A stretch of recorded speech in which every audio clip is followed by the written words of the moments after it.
The crowd's roar died to a whisper as Kira Voss stepped into the gladiatorial pit. 20,000 alien spectators fell silent, their multifaceted eyes, heat-sensitive organs, and sensory tendrils all focused on the small human female who had just emerged from the prisoner transport. She was barely 5.5 feet tall, her dark hair pulled back in a simple braid, wearing nothing but the standard arena garb, a leather harness and reinforced boots. No weapons, no armor, just flesh and bone from a world the galaxy called a death world. High above in the crystalline observation deck, Trade Prince Velithar clicked his mandibles in amusement. The insectoid ruler of the hegemony's most profitable sector had grown bored with the usual entertainment. Watching hulking Krugan warriors tear each other apart with plasma claws had lost its appeal months ago, but this was novelty. A human from Terra, that nightmare planet where gravity crushed bones and the very air was poisonous to most civilized species. Are you certain she's unenhanced?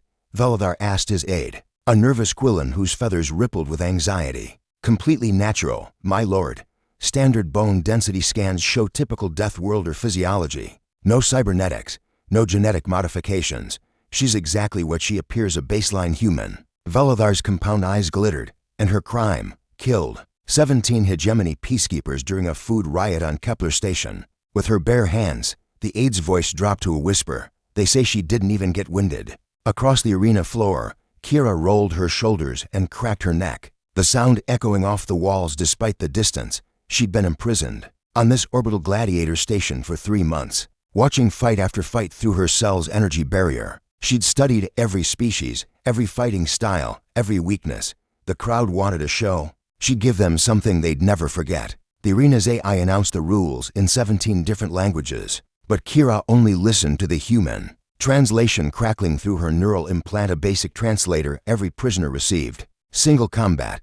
No weapons except what could be scavenged from fallen opponents. Victory by death or surrender. The winner earned another day of life and better rations. The loser fed the recycling systems. Simple enough.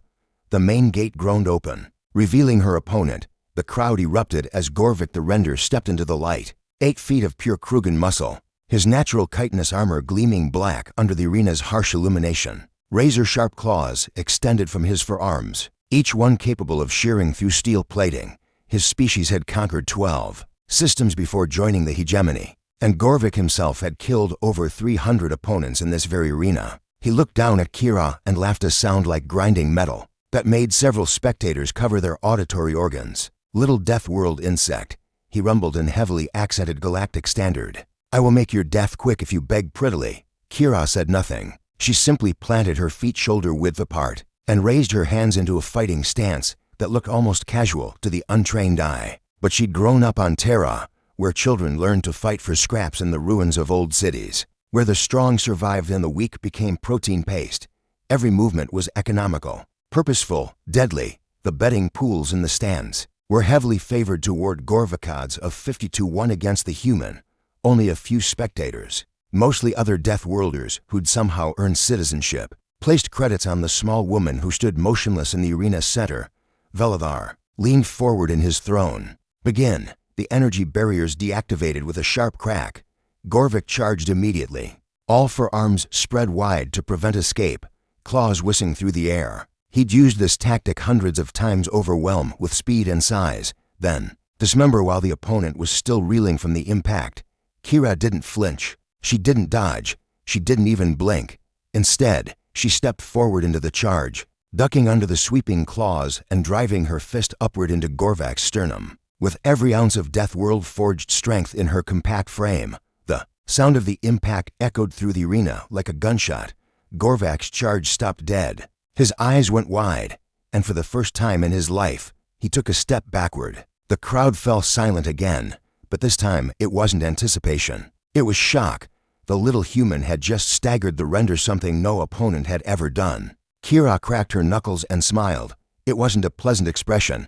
My turn. The arena erupted into chaos as Kira pressed her advantage. Gorvik, still stunned from the human's devastating counterpunch, swung wildly with his upper claws. But his movements had lost their calculated precision. Kira flowed around the attack like water, her body moving in ways that defied the expectations of every alien spectator. She ducked a horizontal swipe that would have decapitated a normal humanoid, then rolled under a downward strike that cracked the reinforced arena floor. As she came up from the roll, her elbow connected with Gorvak's knee joint, not the heavily armored front, but the vulnerable side where chitin met cartilage. The Krugan warrior stumbled. His perfect balance finally compromised. High in the observation deck, Trade Prince Velothar's mandibles clicked rapidly, a sign of excitement that made his aide step back nervously. The insectoid ruler had witnessed thousands of arena fights, but never had he seen a contestant so thoroughly outclass a veteran gladiator. In the opening moments, fascinating, Velothar whispered. Look at her movement patterns. She's not fighting like a brute from a heavy gravity world. There's actual technique there. Down in the pit, Kira was demonstrating exactly that technique. She'd learned to fight in the ruins of Detroit, where scavenging gangs battled over every scrap of useful metal. Her instructors had been ex-military, survivors of the resource wars who'd taught her that size meant nothing if you understood leverage and anatomy. Every species had weak points, every stance had flaws, every attack created openings. Gorvik roared his frustration and brought all four arms down in a crushing blow that would have turned a human into paste. But Kira was no longer there. She'd slipped to his left, inside his guard, and her right fist hammered into the nerve cluster just below his lowest arm socket. The limb went numb immediately, claws retracting involuntarily. The crowd was on their feet now, a cacophony of shrieks, clicks, and harmonics from dozens of different species. Half were cheering for the impossible upset unfolding before them. The other half were screaming for Gorvik to end the human pest before she made them all look like fools. But Gorvik was learning the hard way that underestimating a Deathworlder was a fatal mistake. He spun with surprising agility for such a large creature, backhanding with his remaining functional arms. Kira caught the blow on her crossed forearms, the impact driving her back 3 steps, but not down. The crowd gasped. A direct hit from Gorvik should have shattered bones. Kira straightened slowly, flexing her arms to work out the sting. A trickle of blood ran from her nose where the shock wave had burst a blood vessel, but her expression remained calm, almost bored. That's it, she asked in perfect galactic standard, her voice carrying across the suddenly quiet arena. That's the best you've got? I've been hit harder by my little sister. It was a lie. Kira had been an only child, but the insult hit home. Gorvak's mandibles ground together as rage overrode his tactical training. He lunged forward, abandoning all pretense of defense, determined to crush this impudent mammal. This time, Kira didn't dodge or deflect. She stepped directly into his path and caught his uppermost arm by the wrist, her fingers finding the pressure points between the chitinous plates. Gorvak's eyes widened as his own momentum was turned against him. Kira twisted, using his mass and velocity to spin him around, then drove her knee into his spine at the exact point where his natural armor was thinnest. The crack echoed through the arena like breaking wood. Gorvik collapsed forward, his legs no longer responding to his commands. Paralysis spread from the point of impact, and for the first time in his 300 victory career, the render felt fear. Kira stood over him, breathing hard, but still in control. The crowd was absolutely silent now, shocked into speechlessness by what they'd witnessed. A human female, barely half Gorvak's height and perhaps a tenth his weight, had just broken the back of the arena's most feared warrior. Yield, she said quietly, knowing the arena's sensitive audio pickups would carry her words to every spectator. I don't want to kill you, but I will if you make me. Gorvik tried to speak, but only a wheeze emerged from his damaged respiratory system. His lower arms scrabbled weakly at the arena floor, claws leaving shallow scratches in the reinforced surface. In the observation deck, Velothar leaned forward so far he nearly fell from his throne. This was unprecedented. Gladiators didn't offer mercy. They fought until one died or was too broken to continue. But this human was showing compassion to a creature that had intended to tear her apart. For entertainment. The crowd began to murmur, uncertain. Some called for blood, demanding the human finish what she'd started. Others seemed as fascinated by her restraint as by her fighting ability. A few of the more civilized species actually applauded her mercy. But Kira's attention was focused entirely on her fallen opponent. She could see the fear in Gorvak's compound eyes, could hear his labored breathing. He was done as a fighter, that much was clear. His spine might heal eventually with proper medical treatment, but he'd never be the same. I yield. Gorvik finally managed to whisper, I yield. The arena erupted into pandemonium. Some spectators cheered the upset victory. Others threw debris into the pit, furious that the fight had ended without a proper death. Security drones began to converge on the loudest protesters. As Veladar activated his personal communication system, "Bring the human to my chambers," he commanded. Immediately, 3 hours later, Kira sat in restraints before Trade Prince Veladar, her arena victory already becoming legend throughout the station. The insectoid ruler studied her with all 16 of his compound eyes, mandibles clicking softly as he processed what he'd witnessed. "You spared him," Veladar said without preamble. "In 3 centuries of arena combat, no gladiator has ever shown mercy to a defeated opponent." "Why?" Kira met his gaze steadily. "He was beaten. Killing him would have served no purpose except to satisfy bloodthirsty spectators. Bloodthirsty spectators pay for this facility's operations," Veladar replied. "Their satisfaction is literally the only thing keeping you alive. Yet you denied them the death they craved. Then maybe they need to find better entertainment." The Trade Prince's mandibles stopped clicking. Several of his attendants stepped back, recognizing the warning sign. No prisoner had ever been so boldly defiant in his presence. "You misunderstand your situation, human. You are property of the hegemony. Convicted of multiple murders. Your life belongs to me, and I can end it whenever I choose." He paused, studying her reaction. "But I find myself intrigued. Your species is rare in this sector. Deathworlders even more so. I'm told your planet is so hostile that most civilized races would die simply from breathing the atmosphere. Terra's not that bad once you get used to it," Kira said dryly. "We just don't let the weak survive to complain about it." Veladar's primary eyes focused on her while his secondary ones monitored his guards' positions. "I'm going to make you an offer, Kira Voss. Win 50 consecutive battles in my arena, and I'll grant you freedom. Refuse, and I'll have you fed to my pet carnivorous plants, slowly. And if I lose before reaching 50, then you die in the arena like any other gladiator.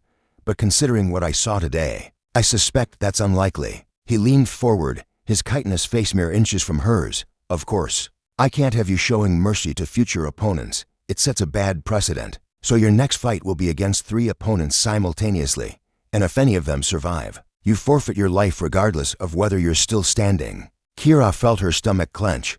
Triple matches were rare in the arena, reserved only for the most spectacular entertainment events. The odds of survival dropped exponentially with each additional opponent, even for experienced gladiators. "When?" she asked. "Tomorrow. The Hegemony Council is visiting, and they'll want to see our famous Deathworld specimen in action." Veladar's mandibles curved in what might have been a smile. "I've already selected your opponents, 3 champions from different systems, each undefeated in their home arenas. It should prove educational." As guards escorted Kira back to her cell, she replayed the Trade Prince's words. 50 victories. It seemed impossible, but it was better than no chance at all. And if she could somehow survive long enough, maybe she could find a way to escape this nightmare. Her cell was Spartan, a narrow bunk, basic sanitation facilities, and a single window that looked out into the station's central hub. Through the reinforced transparent aluminum, she could see other cell blocks, maintenance areas, and the constant flow of shuttles bringing new spectators to the arena. A soft chime indicated food delivery. The wall panel slid open to reveal a meal tray, protein paste, vitamin supplements, and recycled water.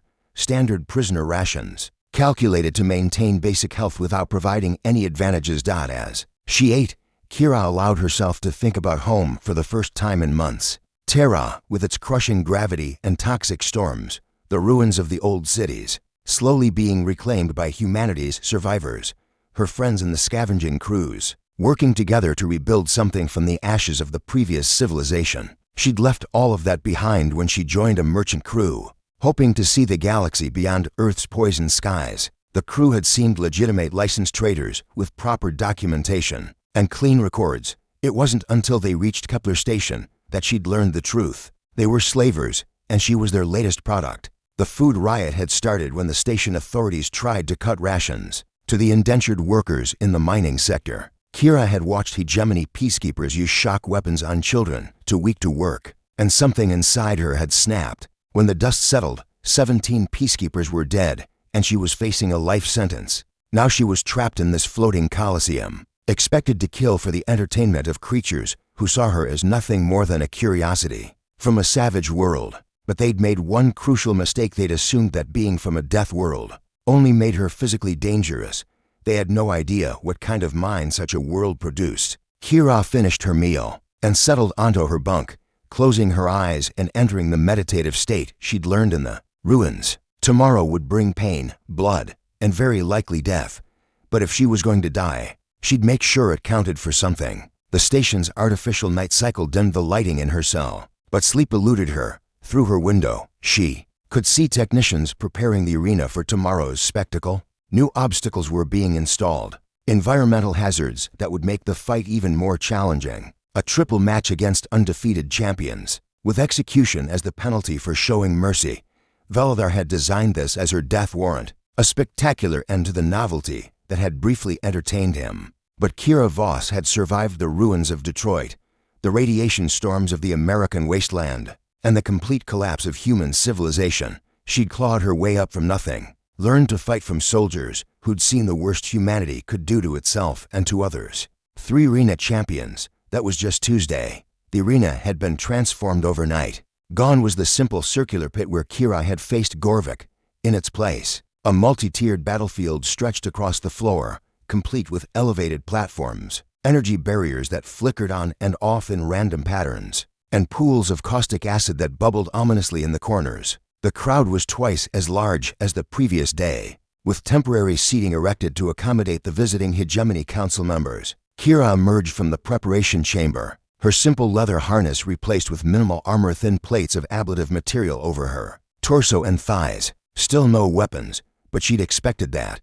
Veladar wanted a spectacle, not a fair fight. Her opponents were already waiting. The first was Razak Bloodclaw, a Vicarian berserker whose species was known for their ability to enter combat frenzies that made them impervious to pain. His muscular frame was covered in ritual scars, and his natural claws had been surgically enhanced with vibrating edges that could cut through most materials. The second was Thessarian Vex, a reptilian Slaxy assassin whose kind had perfected the art of killing from the shadows. Her scales shifted color to match her surroundings, and her tail ended in a barbed stinger that dripped with paralytic venom. The third was the most dangerous, Korath Ironmaw, a cybernetically enhanced Drugan whose mechanical augmentations gleamed under the arena lights. Half his body had been replaced with military-grade hardware, including a right arm that terminated in a spinning blade assembly and optical implants that could track movement faster than biological eyes.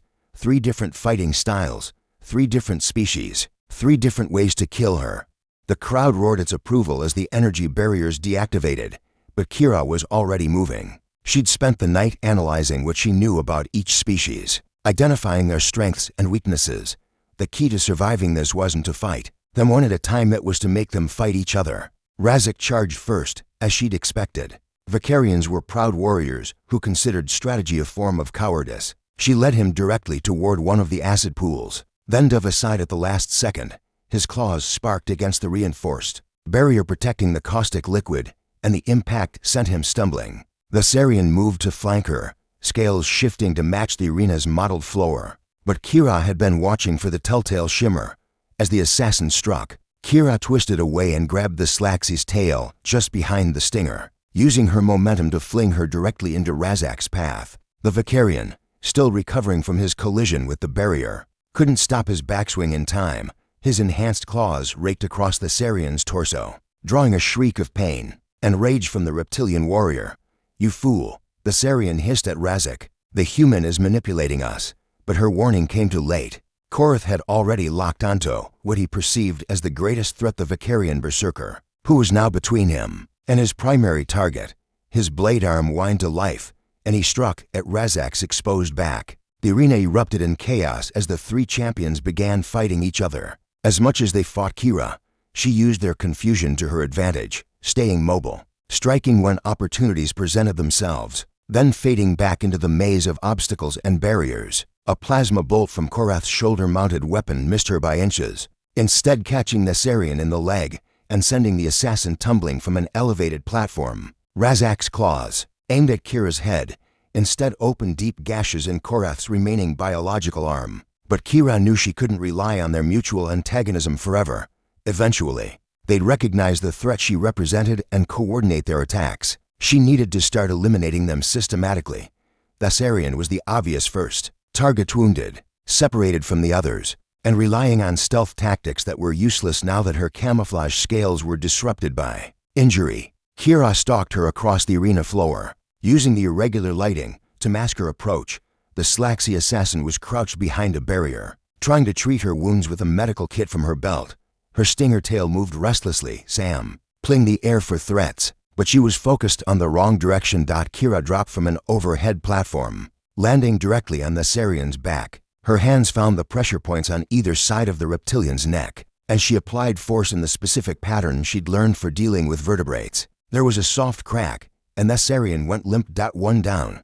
Two to go. The crowd was screaming now, a mixture of excitement and outrage. Some spectators were throwing objects into the arena, not at Kira, but at the barriers and platforms, trying to collapse her cover. Others were cheering her tactical brilliance, appreciating the way she'd turned her disadvantage into strength. Razak and Korath had finally stopped fighting each other, but it was too late. They approached her position from different angles, moving with the coordination of experienced hunters. But they'd made one crucial mistake. They assumed she would try to escape. Instead, Kira grabbed the Thessarian's medical kit and extracted the emergency stimulant injector. A dose meant for reptilian physiology would probably stop her heart, but she only needed a few seconds of enhanced performance. She injected half the dose into her thigh, feeling her heart rate spike as the alien chemicals flooded her system.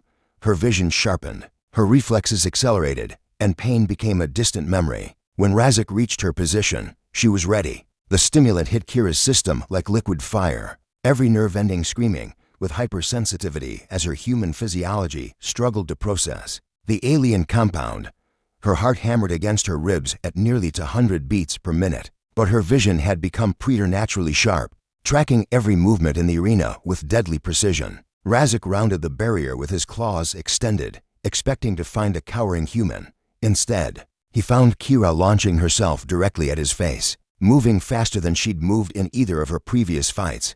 Her knee connected with his sternum, and for the first time in his career, the Vicarian berserker staggered backward. But the stimulant was a double-edged weapon, even as it enhanced her speed and reflexes. It was burning through her energy reserves at an unsustainable rate. She had minutes at most before her body collapsed from the strain. Korath's targeting systems locked onto her enhanced movement patterns, his blade arm whining as it spun up to lethal velocity. Plasma bolts erupted from his shoulder mount, forcing Kira to dodge frantically between the arena's obstacles. One shot missed her head by millimeters, the superheated gas singing the hair at her temples. She needed to end this quickly. Using her enhanced agility, Kira bounded from platform to platform, drawing both remaining opponents into the arena's central area, where the environmental hazards were most concentrated. The energy barriers flickered unpredictably, creating windows of opportunity that opened and closed in microsecond intervals. Razak pursued her with single-minded fury, his berserker rage making him immune to the tactical considerations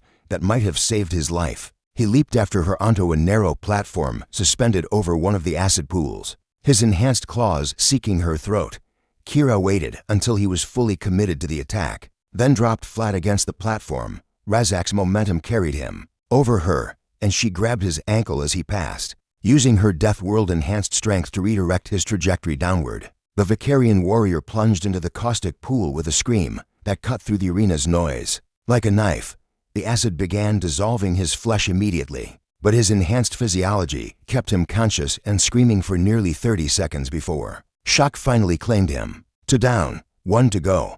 But Korath had been watching, learning. His cybernetic brain processed the encounter at superhuman speed, calculating new threat assessments and tactical approaches. As Kira pulled herself back onto the platform, his plasma weapon locked onto her position and fired a sustained burst. The first shot caught her in the left shoulder, spinning her round and nearly sending her into the same pool that had claimed Razak. Superheated gas seared through muscle and bone, leaving her left arm virtually useless. The second shot missed, but only because she'd managed to roll behind a support strut at the last instant. The alien stimulant was wearing off now, leaving her system crashing as her enhanced metabolism struggled to cope with the sudden chemical withdrawal. Her vision began to blur, and her hands shook uncontrollably. Korath advanced methodically, his mechanical components whirring and clicking as he analyzed her weakened state. His optical implants tracked her vital signs through the arena's sensor network, calculating her remaining combat effectiveness. "Your Deathworld advantages are failing you, human," he said in perfectly modulated galactic standard. "My combat protocols indicate a 97% probability of victory. Surrender now, and I will make your death swift." Kira forced herself to stand, clutching her wounded shoulder. Blood ran between her fingers, and she could feel the bone grinding where the plasma had shattered it. But she wasn't done yet. 97%, she gasped, managing a pained smile. Your calculations are off. She pulled the second stimulant injector from Thessarian's medical kit, the one she'd been saving. This dose would almost certainly kill her, but she only needed to survive long enough to reach Korath. Computer, she called out. Knowing the arena's AI was monitoring everything. Override safety protocols, authorization, prisoner combat exception. The AI's response was immediate.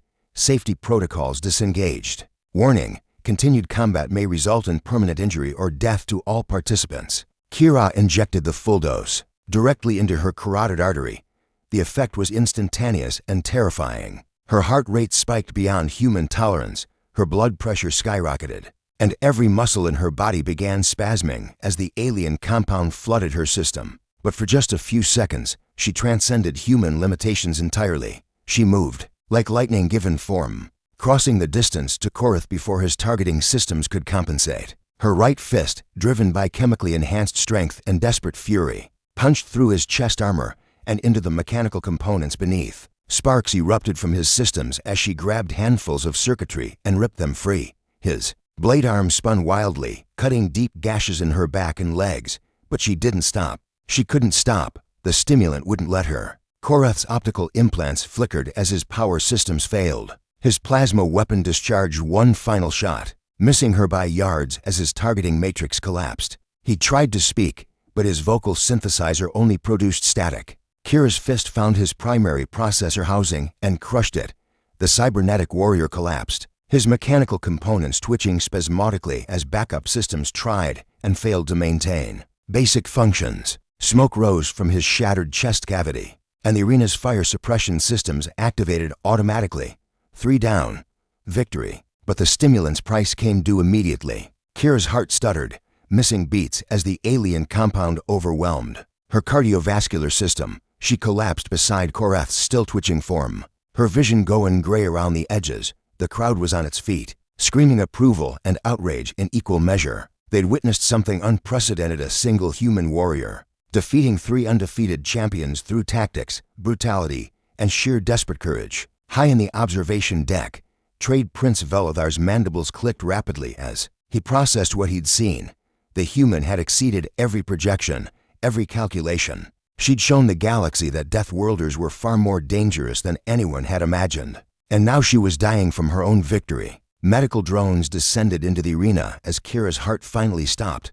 The medical bay's harsh lights stabbed through Kira's eyelids as consciousness returned in fragments. Her body felt like it had been disassembled and poorly reassembled. Every joint ached. Her left shoulder was immobilized in a regeneration cradle, and the steady beep of monitoring equipment provided a mechanical counterpoint to her labored breathing. Awake at last, came Velothar's distinctive clicking voice. My medical staff wasn't certain you'd survive the stimulant overdose, apparently. Human physiology is more resilient than our databases indicated.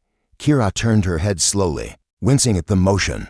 The Trade Prince stood beside her bed, flanked by 2 guards whose species she didn't recognize. Their weapons were drawn, but not aimed, a sign of caution rather than immediate threat.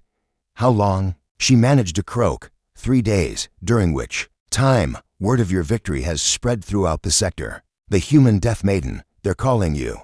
Quite dramatic. Velothar's mandibles curved in his approximation of a smile. Ticket sales for your next fight have already exceeded all previous records. Next fight. Kira struggled to sit up, but restraints held her in place. I won. 3 opponents, no survivors. That was the deal. The deal was 50 consecutive victories for your freedom.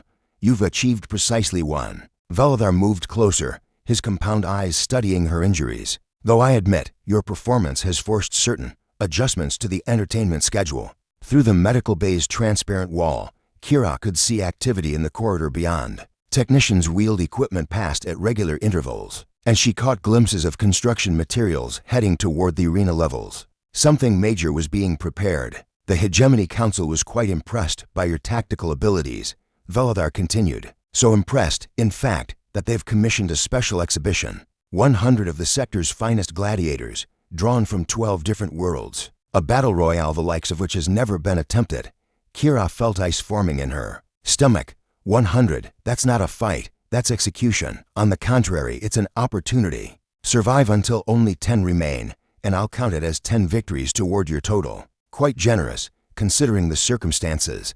The restraints released with a soft hiss, allowing Kira to sit up fully. Her reflection in the polished wall showed the extent of her injuries, surgical scars where the doctors had repaired plasma damage, synthetic skin grafts covering the worst of her lacerations, and the pale complexion of someone who'd nearly died from chemical poisoning. When? She asked. Tomorrow. The arena has been expanded to accommodate a battlefield suitable for such a grand spectacle. Environmental hazards, weapon caches, shifting terrain, everything necessary to provide maximum entertainment value.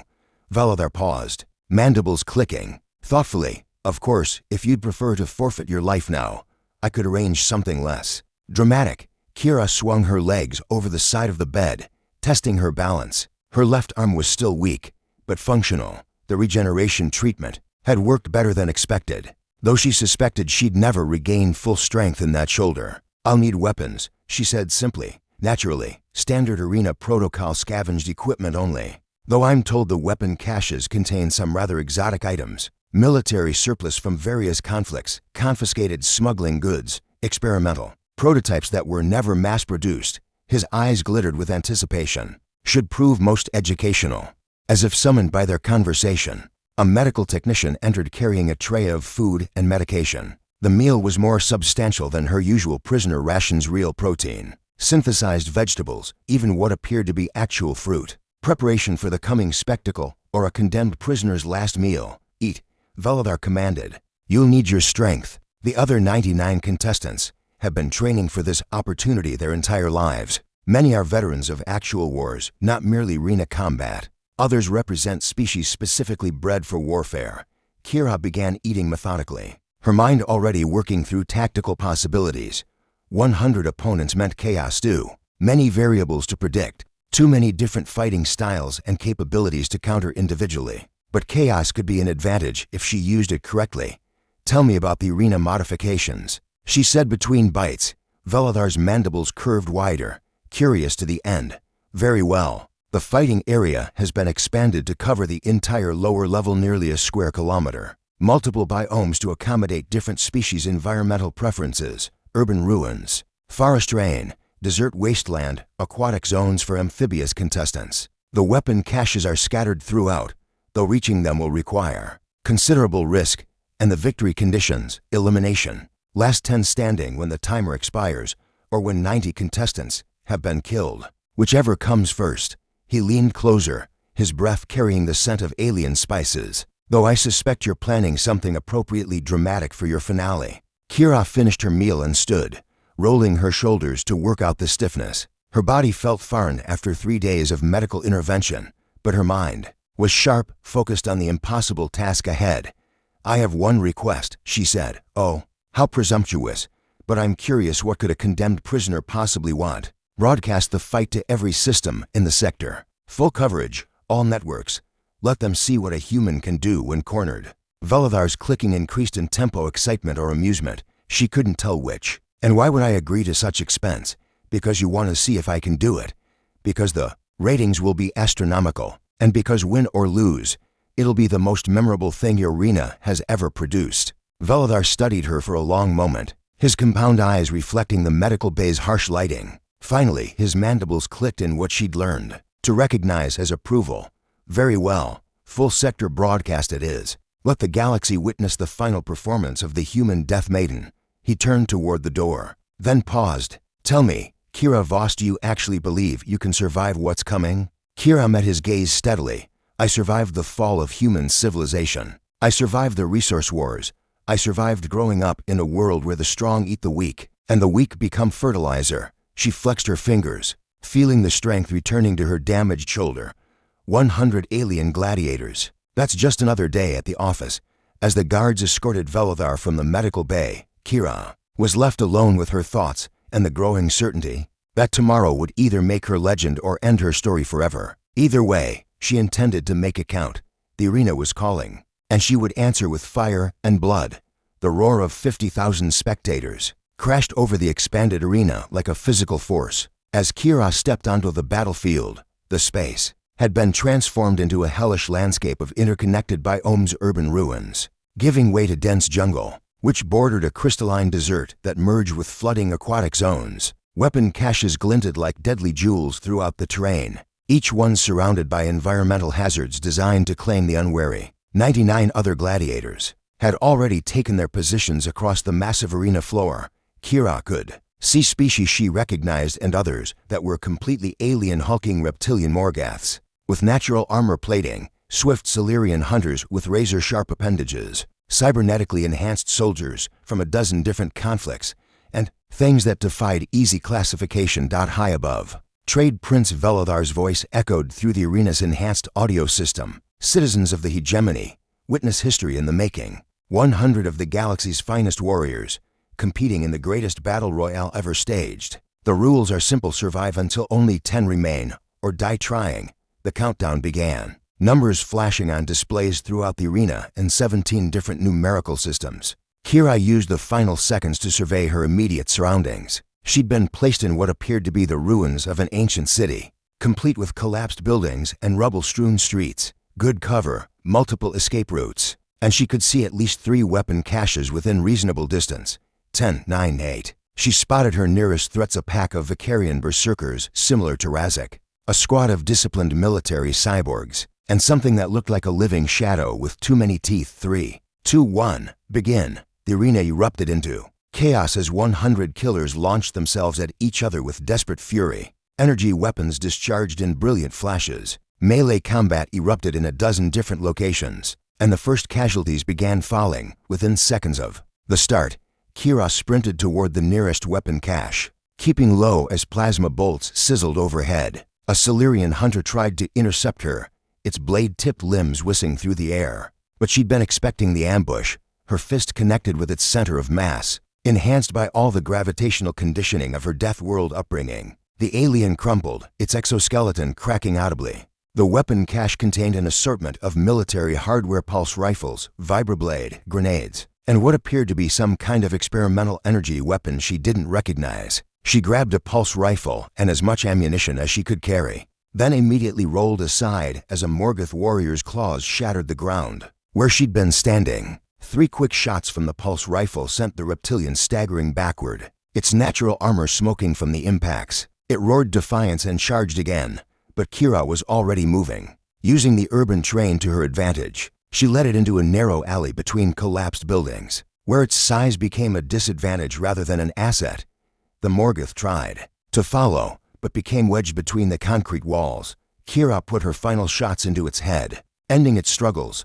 The battle raged around her as she made her way through the ruins. She could see the casualty count dropping rapidly: 97, 94, 91. Some gladiators were forming temporary alliances, working together to eliminate common threats before inevitably turning on each other. Others fought as lone wolves, using stealth and cunning to pick off wounded opponents. Kira adopted a strategy of patience and mobility, rather than seeking direct confrontations. She moved through the terrain like a ghost, striking when opportunities presented themselves and fading back into cover. Before retaliation could find her, her pulse rifle claimed 3 more victims: a cybernetic sniper, a venomous amphibian, and something that looked like animated liquid metal. The count dropped to 78, then 65, then 52. But the arena's environmental systems were designed to prevent prolonged hiding. As the numbers decreased, the battlefield began to contract, energy barriers slowly closing in to force the remaining contestants into closer proximity. The safe zones grew smaller, cover became scarce, and stealth gave way to direct confrontation. When 30 gladiators remained, Kira found herself trapped in the crystalline desert biome with a mixed group of survivors. That included the disciplined cyborg squad she'd identified earlier. Their leader, a heavily modified humanoid, with tactical implants covering half his face, gestured to his squad members. With practiced military precision, target the human, he commanded in harsh mechanical tones. Threat assessment indicates maximum danger potential. 6 cybernetic warriors opened fire simultaneously, forcing Kira to dive behind a crystal formation that began disintegrating under the concentrated assault. Her pulse rifle was nearly empty, and she was outnumbered 6 to 1 by opponents with superior equipment and coordination. But they'd made one crucial mistake: they'd forgotten that humans were persistent predators. She waited until their energy weapons needed to cycle, then burst from cover running straight at them. Not away, not seeking better position, but directly into their formation. The cyborgs' tactical programs struggled to process such an apparently suicidal maneuver, their targeting systems confused by her aggressive approach. Kira dove between two of them, her momentum carrying her into a combat role that brought her up inside their defensive perimeter. At close range, their superior firepower became a liability. They couldn't shoot without hitting each other. Her vibroblade, claimed from an earlier weapon cache, found the junction between the squad leader's natural spine and his cybernetic enhancements. He collapsed instantly, his command protocol severed. The remaining 5 tried to adapt, but close quarters combat was where human Deathworld conditioning provided maximum advantage. She moved through them like a force of nature, using their own coordination against them. When one tried to target her, she positioned herself so his shot would hit a squad mate. When another swung a powered melee weapon, she ducked and let it connect with a third cyborg's power pack. In 47 seconds, all 6 were down. The count displayed 22 remaining. Round the arena, the other survivors had taken notice. The human had just eliminated an entire tactical squad single-handedly, and suddenly she was everyone's primary target. Plasma bolts began converging on her position from multiple directions, forcing her to abandon the crystal formations and sprint toward the jungle biome. She made it perhaps 50 meters before something massive crashed down from above. One of the last Morgoth warriors, this one even larger than the first, slammed into the ground directly in her path. Its claws swept in a horizontal arc that would have bisected her. But Kira had been expecting the ambush. She dropped flat, rolled under the swing, and came up with her vibroblade driving upward into the creature's throat. Alien blood sprayed across the arena floor as the Morgoth collapsed. 19 remaining. But her evasive maneuver had carried her directly into the sights of another Group 3 Solarian. Hunters working in perfect coordination, their blade limbs formed a whirling cage of death as they converged on her position, cutting off all escape routes. This time, there was nowhere to run. Kira dropped her rifle and drew the experimental energy weapon she'd been saving. She'd finally figured out when it was a prototype singularity generator, military hardware that had been banned by most civilized systems for being too dangerous to deploy safely. She armed the device and threw it directly into the center of the Solarian formation. The micro-singularity erupted with devastating effect, creating a localized gravity well that crushed the 3 hunters instantly before dissipating. The arena floor cracked and buckled from the gravitational distortion, and several nearby contestants were knocked flat by the shockwave. 15 remaining. The crowd was on its feet now, screaming approval or outrage depending on their species and betting preferences. Throughout the sector, billions of viewers watched as the impossible unfolded, a single human fighting her way through the galaxy's deadliest killers through sheer determination and tactical brilliance. But Kira knew she was running out of tricks. Her ammunition was nearly exhausted, her energy weapons were losing charge, and her body was beginning to feel the accumulated damage of the prolonged battle. The remaining contestants were the best of the best, the ones who'd survived everything the arena could throw at them. The energy barriers contracted again, forcing all 15 survivors into the arena's central hub. No more cover, no more environmental advantages, just open ground and desperate warriors with nothing left to lose. As the final phase began, Kira stood at the center of the killing ground, her vibroblade held ready. Around her, 14 of the galaxy's most dangerous killers closed in for the final confrontation. But she wasn't the scared refugee who'd been dragged into this nightmare months ago. She was Kira Voss of Terra, daughter of a death world, survivor of humanity's darkest hour. And she was done running. The final battle was about to begin. The remaining gladiators formed a loose circle. Around her, a Drugan cyborg with military-grade augmentations, Tslaxi assassins moving in perfect synchronization, a Quillan berserker whose feathers had turned blood red with combat stimulants, pack hunters from systems she didn't recognize, and others whose species remained alien mysteries. They all had the same look in their eyes, the calculation of predators who'd identified the greatest threat on the battlefield. So, Kira said loudly enough for the arena's pickups to transmit her words throughout the sector. Which one of you wants to be first? The Drugan cyborg stepped forward, his weapon systems powering up with an ominous whine. You've impressed us all, human, but this ends now. Yeah, Kira replied, settling into her combat stance. It does. They attacked as 114 killers, converging on a single human woman who'd already done the impossible. Plasma bolts, energy blades, natural claws, and cybernetic weapons all sought her destruction in a coordinated assault that should have ended her story in milliseconds. Instead, Kira Voss did what Deathworlders do best. She survived. Her vibroblade intercepted the Drugan's energy sword, the collision sending sparks cascading across the arena floor. She twisted away from a Slaxy stinger, grabbed the assassin's arm, and used its momentum to redirect it into the path of a plasma bolt meant for her. The alien shrieked as its own Eli's shot burned through its torso. 13 left. The Quillen Berserker's claws raked across her back, drawing blood but failing to penetrate deeply enough to cause serious damage. She spun inside its guard and drove her elbow into its throat, crushing its windpipe. It collapsed, drowning in its own fluids. 12 left. A pack hunter's energy weapon discharged centimeters from her head, the heat singing her hair. She grabbed its weapon arm and twisted, using her Deathworld strength to snap alien bones like kindling. Her vibroblade found its heart before it could scream. 11 left. And so it went, each exchange reducing the number of her opponents while adding new wounds to her growing collection. Her left arm was useless again, hanging limp from a deep gash that had severed tendons. Blood ran from a dozen cuts, and she was pretty sure at least 2 ribs were broken. But she kept fighting. 8 left. 6 left. For left. The final 4 survivors faced her across the blood-soaked arena floor. The Drugan cyborg, one remaining Slaxy assassin, and a creature she couldn't identify, but which had proven their lethality by surviving this long. They were all wounded now, all pushed beyond their normal limits, but they were also the absolute best at what they did, the cream of 100 killers. Remarkable, the Drugan said, his voice distorted by damaged vocal synthesizers. Your species' reputation for tenacity appears to have been understated. Kira wiped blood from her eyes and managed a tired smile. You haven't seen anything yet. The final assault was beautiful in its lethality for master warriors attacking with everything they had left, holding nothing back. Energy, weapons blazed, melee combat reached superhuman levels of speed and precision, and the arena floor cracked under the fury of their exchange. When the smoke cleared, only one figure remained standing. Kira Voss swayed on her feet, her vibroblade buried to the hilt in the Drugan cyborg's chest cavity. Round her, the other 3 lay motionless, their stories ended by human determination and Deathworld conditioning. The arena fell silent. Then, slowly, the crowd began to cheer. Not the bloodthirsty roar they'd shown throughout the battle, but something deeper respect for a warrior who'd achieved the impossible. Even species that had never encountered humans before recognized what they'd witnessed. High above, Trade Prince Velothar activated his personal communicator. Broadcast this throughout the sector, he commanded. Let every system know that the hegemony has witnessed the birth of a legend.